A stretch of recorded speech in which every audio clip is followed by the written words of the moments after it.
Hi, നിങ്ങൾ അഭ്യസിച്ചിട്ടുള്ള വിദ്യയോ നിങ്ങൾ നേടിയെടുത്തിട്ടുള്ള സർട്ടിഫിക്കറ്റുകളുടെ കെട്ടോ അല്ല എന്ന ആവശ്യം.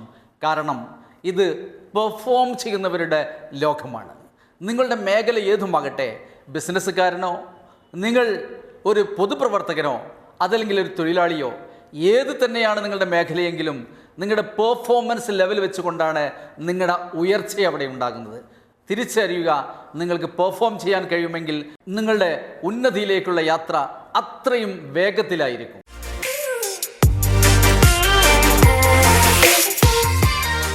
ഹായ്, ഞാൻ KKM കൊണ്ടോട്ടി. ഒരു സോഫ്റ്റ് സ്കിൽസ് ട്രെയിനറാണ്, ബിസിനസ് കോച്ചാണ്, അതിലുപരി ഒരു ഓൺട്രപ്രണറാണ്. നമ്മൾ നേടിയെടുത്തിട്ടുള്ള അറിവുകൾക്കും അതുപോലെ നമ്മുടെ കയ്യിലുള്ള സർട്ടിഫിക്കറ്റുകൾക്കും അപ്പുറം നമുക്ക് എത്രമാത്രം പെർഫോം ചെയ്യാൻ കഴിയുന്നു എന്നുള്ളതാണ് ഇന്ന് ലോകം നോക്കിക്കൊണ്ടിരിക്കുന്നത്. അതുകൊണ്ട് തന്നെ നിങ്ങൾക്ക് ഏറ്റവും ബെസ്റ്റായിട്ട് പെർഫോം ചെയ്യാൻ ആവശ്യമായിട്ടുള്ള കാര്യമാണ് ഇന്ന് നമ്മൾ കൺവേ ചെയ്യുന്നത്. എന്ന് പറയുമ്പോൾ ഒരു മനുഷ്യനെ എക്സലൻറ്റ് പെർഫോമർ ആക്കുക എന്നുള്ളത് വലിയൊരു ടാസ്ക്കാണ്. അതിനുവേണ്ടി ധാരാളം കാര്യങ്ങൾ നമ്മൾ ചെയ്യേണ്ടതുണ്ട്, ധാരാളം കാര്യങ്ങൾ നമ്മൾ ശ്രദ്ധിക്കേണ്ടതുണ്ട്. എന്നാൽ ഇന്നിവിടെ നമ്മൾ ചർച്ച ചെയ്യുന്നത് വളരെ സിമ്പിളായിട്ടുള്ള ഒരു ഫോർമുലയാണ്. ആ ഫോർമുലയിലൂടെ നമ്മൾക്ക് എന്തൊക്കെ മാറ്റങ്ങളാണ് നമ്മുടെ ജീവിതത്തിൽ വരുത്താൻ സാധിക്കുക, അതിലൂടെ നമ്മുടെ പെർഫോമൻസ് ലെവൽ എങ്ങനെ ഉയർത്താൻ സാധിക്കും എന്നുള്ളതാണ് ഇന്ന് നമ്മൾ ചർച്ച ചെയ്യുന്നത്. ഒരു മനുഷ്യന് ഇന്ന് ഏത് രീതിയിൽ പെർഫോം ചെയ്യാൻ കഴിയുന്നുവോ അതിലേറെ ഉന്നതിയിൽ അവൻ്റെ ഭാവിയിൽ അവൻ എത്താൻ സാധിക്കും. പക്ഷേ അവൻ ശ്രദ്ധിക്കേണ്ട ചില കാര്യങ്ങളുണ്ട്. അതിലേറ്റവും ഇമ്പോർട്ടൻ്റ് ആയിട്ടുള്ള ഒരു ഫോർമുലയാണ് ഇന്ന് ഞാൻ പരിചയപ്പെടുത്തുന്നത്. ആ ഫോർമുല പറയുന്നത് ദ പെർഫോമൻസ് ഫോർമുല എന്നാണ് അതിൻ്റെ പേര്. അതിങ്ങനെയാണ്: A × M = P എന്നാണ്.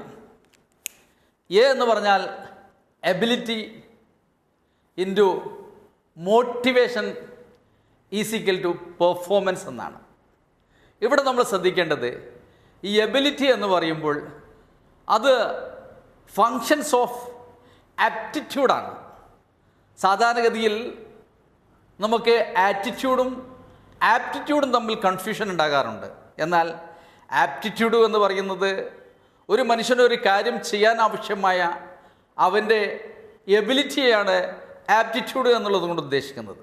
അപ്പോൾ ഇവിടെ ഒരു മനുഷ്യൻ്റെ എബിലിറ്റി എന്ന് പറയുന്നത് നൈസർഗികമായിട്ട് അവന് കിട്ടുന്ന എബിലിറ്റിയുണ്ട്, അതോടൊപ്പം അവൻ ഡെവലപ്പ് ചെയ്തെടുക്കുന്ന എബിലിറ്റിയുമുണ്ട്. അത്തരമുള്ള അവൻ്റെ എബിലിറ്റിയിൽ അവൻ മാക്സിമം മോട്ടിവേറ്റ് ചെയ്തുകൊണ്ട് അതിൻ്റെ പെർഫോമൻസ് ലെവൽ എങ്ങനെ ഉയർത്താം എന്നുള്ളതാണ് നമ്മൾ നോക്കുന്നത്. സാധാരണഗതിയിൽ പറയാറുണ്ട്, it is your attitude more than your aptitude that determines your altitude എന്ന് പറഞ്ഞാൽ അത് നിങ്ങളുടെ ആറ്റിറ്റ്യൂഡാണ്, നിങ്ങളുടെ ആപ്റ്റിറ്റ്യൂഡിനേക്കാളേറെ അത് തന്നെയാണ് നിങ്ങളെ ഉയർച്ച നിശ്ചയിക്കുന്നത് എന്ന്. നമുക്ക് പല കാര്യങ്ങളും ചെയ്യാൻ കഴിവുകളുണ്ടാകാം, പക്ഷേ ആ കഴിവുകൾ എനിക്കുണ്ട് എന്നും അതെനിക്ക് സാധ്യമാണ് എന്നും ഉള്ള ഒരു ചിന്താഗതി, അതായത് ആ ആറ്റിറ്റ്യൂഡ് നിങ്ങൾക്കില്ല എങ്കിൽ അത് നിങ്ങൾക്ക് ചെയ്തു തീർക്കാൻ പ്രാപ്തമാകുകയില്ല എന്നുള്ളതാണ് വസ്തുത. എന്ന് പറയുമ്പോൾ നമ്മുടെ ആപ്റ്റിറ്റ്യൂഡ് 3 തരത്തിലാണ് നമുക്ക് ലഭിക്കുന്നത്. ഒന്ന്, നേച്ചുറലായിട്ട് ഇൻബോണായിട്ട് നമുക്ക് ലഭിക്കുന്നു. ആ ഇൻബോണായി ലഭിക്കുന്ന കഴിവിനെ തന്നെ നമുക്ക് ഒന്നും കൂടി ഡെവലപ്പ് ചെയ്യാൻ പറ്റും.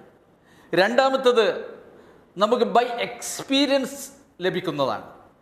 എക്സ്പീരിയൻസിലൂടെ നിരന്തരമായ നമ്മുടെ ഉള്ള എബിലിറ്റികൾ നമുക്ക് ട്രാൻസ്ഫോം ചെയ്യാനും ഡെവലപ്പ് ചെയ്യാനും സാധിക്കുന്നതാണ്.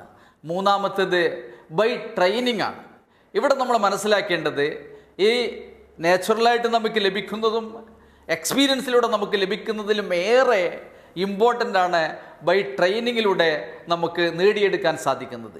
ഏതൊരു കാര്യം നമ്മൾക്ക് ചെയ്യാനുള്ള എബിലിറ്റി അതിൻ്റെ ബേസിക് ലെവലിലാണ് എങ്കിൽ അത് നമുക്ക് നാച്ചുറലായിട്ട് ലഭിക്കുന്ന ഒരു എബിലിറ്റിയാണ്. അത് എക്സ്പീരിയൻസ് കൊണ്ട് കുറച്ചൊക്കെ നമുക്ക് ഇമ്പ്രൂവ് ചെയ്യാൻ സാധിക്കുമെങ്കിലും കൃത്യമായ ഷെഡ്യൂൾഡ് ആയിട്ടുള്ള ട്രെയിനിങ്ങുകൾ നമ്മൾക്കതിൽ ഉണ്ട് എങ്കിൽ കൃത്യമായും നമുക്കിത് ഡെവലപ്പ് ചെയ്ത് ഏറ്റവും നല്ല രീതിയിലേക്ക് എത്തിക്കാൻ സാധിക്കും. പക്ഷേ ആ രീതിയിൽ നമ്മൾ ട്രെയിൻ ചെയ്തുകൊണ്ട് ഏറ്റവും നല്ല പെർഫോമറാക്കി മാറ്റിയെടുക്കണമെങ്കിൽ ആദ്യം നമ്മൾ ചെയ്യേണ്ടത് നമ്മുടെ ആറ്റിറ്റ്യൂഡ് അതിനനുസരിച്ച് പോസിറ്റീവാക്കി എടുക്കുക എന്നുള്ളതാണ്. എങ്ങനെ?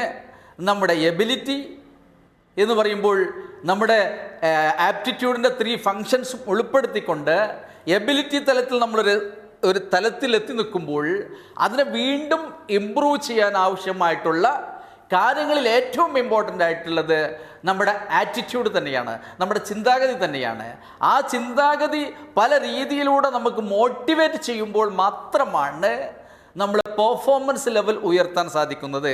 അതുകൊണ്ടാണ് ഞാൻ തുടക്കത്തിൽ പറഞ്ഞത്, നിങ്ങളൊരു പൊതുപ്രവർത്തകനാകട്ടെ, ഒരു ബിസിനസ്സുകാരനാകട്ടെ, അതല്ലെങ്കിൽ മറ്റേതെങ്കിലും മേഖലയിൽ വർക്ക് ചെയ്യുന്ന ആളോ പെർഫോം ചെയ്യുന്ന ആളോ തൊഴിൽ ചെയ്യുന്ന ആളോ ആകട്ടെ, നിങ്ങളുണ്ടാകുക നൈസർഗികമായി നിങ്ങൾക്ക് കിട്ടുന്ന നാച്ചുറലായിട്ട് നിങ്ങൾക്ക് ലഭിക്കുന്ന ആ എബിലിറ്റിയാണ് നിങ്ങൾക്കുള്ളത് എങ്കിൽ നിങ്ങൾ നിങ്ങളുടെ കംഫോർട്ട് സോണിലായിരിക്കും ഉണ്ടാകുക. ആ കംഫോർട്ട് സോണിൽ നിന്ന് നിങ്ങൾ പെർഫെക്റ്റ് സോണിലേക്ക് എത്തുകയും അവിടെ നിന്ന് നിരന്തര ട്രെയിനിങ്ങുകളിലൂടെ നിങ്ങളുടെ ആറ്റിറ്റ്യൂഡ് ലെവൽ മാറ്റിയെടുക്കുകയും അതോടൊപ്പം നിങ്ങളുടെ ആപ്റ്റിറ്റ്യൂഡ് ഇമ്പ്രൂവ് ചെയ്യുകയും ചെയ്തുകൊണ്ട് നിങ്ങളെ കംഫോർട്ട് സോണിൽ നിന്ന് പെർഫെക്റ്റ് സോണിലേക്കും പെർഫെക്റ്റ് സോണിൽ നിന്ന് എക്സലൻറ്റ് സോണിലേക്കും എത്തുമ്പോഴാണ് നിങ്ങളൊരു എക്സലൻറ്റ് പെർഫോമറായി മാറുന്നത്. ഏതൊരു വ്യക്തിക്കും 3 സോണുകളുണ്ട്. ഞാൻ ഈ പറഞ്ഞ പോലെ നമ്മുടെ ജീവിതത്തിൽ ഒരു ഇമ്പ്രൂവ്മെൻ്റ് ആഗ്രഹിക്കാതെ നമ്മൾ കൃത്യമായ ട്രെയിനിങ്ങുകളും മറ്റും നേടിയെടുക്കാതിരുന്നാൽ എപ്പോഴും നമ്മൾ ആ കംഫോർട്ട് സോണിലായിരിക്കും ഉണ്ടാക്കുക. എന്ന് പറഞ്ഞാൽ നാച്ചുറലായിട്ട് നമുക്ക് ലഭിച്ചിട്ടുള്ള ആ നൈസർഗികമായിട്ടുള്ള കഴിവുകളിൽ മാത്രം കോൺസെൻട്രേറ്റ് ചെയ്ത് നമ്മൾ പോകുമ്പോൾ നമ്മൾ പാടാത്ത പാട്ടുമായി കടന്നു പോകുന്നവരാകും. അതല്ല, നിങ്ങളെ തന്നെ അടയാളപ്പെടുത്തി കടന്നു പോകണമെന്ന് നിങ്ങൾ ആഗ്രഹിക്കുന്നുണ്ടോ എങ്കിൽ തീർച്ചയായിട്ടും നിങ്ങളുടെ ആറ്റിറ്റ്യൂഡ് പോസിറ്റീവാക്കിക്കൊണ്ട് നിങ്ങളുടെ ആപ്റ്റിറ്റ്യൂഡ് ലെവൽ ഉയർത്തിക്കൊണ്ട് നിങ്ങളുടെ പെർഫോമൻസ് ലെവലിലേക്ക് എക്സലൻറ്റ് തലത്തിലേക്ക് എത്താൻ നിങ്ങൾക്ക് സാധിച്ചാൽ നിങ്ങൾക്ക് നിങ്ങളെ അടയാളപ്പെടുത്താൻ സാധിക്കും. അതിലൂടെ ഒരു വ്യക്തി എന്നുള്ള നിലയ്ക്ക് നിങ്ങളുടെ ജീവിതത്തിൽ ഇമ്പ്രൂവ്മെൻ്റ് ഉണ്ടാകും. ഒരു ബിസിനസ്സുകാരൻ എന്നുള്ള നിലയ്ക്ക് നിങ്ങൾക്ക് നിങ്ങളുടേതായിട്ടുള്ള ഇടമുണ്ടാകും എന്ന് തിരിച്ചറിയുക. നിങ്ങളൊരു പൊതുപ്രവർത്തകനോ ഒരു ബിസിനസ്സുകാരനോ ആരുമാകട്ടെ, നിങ്ങളെ തന്നെ അടയാളപ്പെടുത്തണമെങ്കിൽ നിങ്ങളെ മാർക്കറ്റ് ചെയ്യണം, നിങ്ങളുടെ ബ്രാൻഡ് ചെയ്യണം.